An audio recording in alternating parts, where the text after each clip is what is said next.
Magandang umaga, kumusta po? Narito po ulit ang update natin para sa lagay ng ating panahon ngayong umaga po ng December 4, 2024. Sa ngayon ay patuloy pa rin na nagdudulot ng maulan na panahon.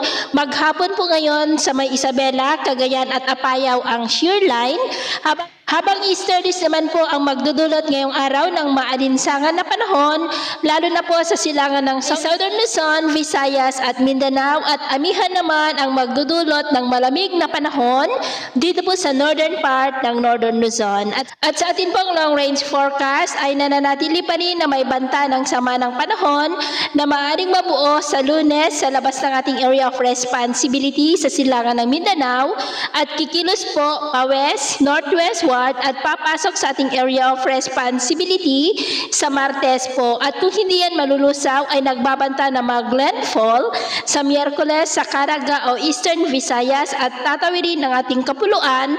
Kaya atin lamang pong babantayan ang development niyan kung matutuloy po o hindi, at ang susunod na bagyo ay tatawagin po sa local name na Bagyong Kerobin. At sa lagay ng ating panahon, ngayong madaling araw ay maayos naman ang panahon sa malaking bahagi ng ating bansa, pero dahil sa amihan at shear line ay may malalakas na ulan sa may Isabela, ilang bahagi po ng Cagayan at Apayao, at mamaya po ay sisikat pa rin ang araw sa malaking bahagi ng ating bansa, pero dahil pa rin sa amihan at shear line ay may malalakas pa rin na ulan sa may Isabela, Apayao, Cagayan and nearby areas, at cloudy skies with isolated rain sa ilan pong bahagi ng La Union.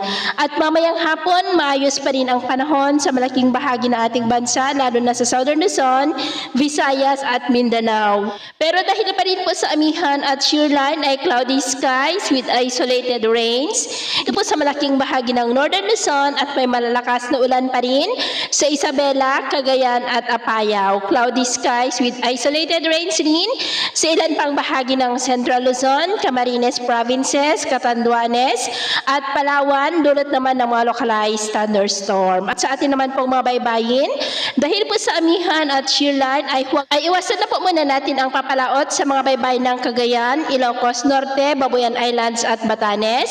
Dahil ang mga alon po dyan ay posible po na aabot hanggang sa 7 to 10 feet, kaya hanggat maaari ay iwasan na po muna natin ang papalaot dyan sa mga may kulay pula para mas makaiwas sa mga sakunang pangkaragatan. So ito po ang latest update natin sa araw na ito. At ako po muli si James na nagsasabing sa kahit anong pagsubok po na darating sa ating buhay, huwag na huwag po tayong mawawalan ng pag-asa. Thank you and God bless.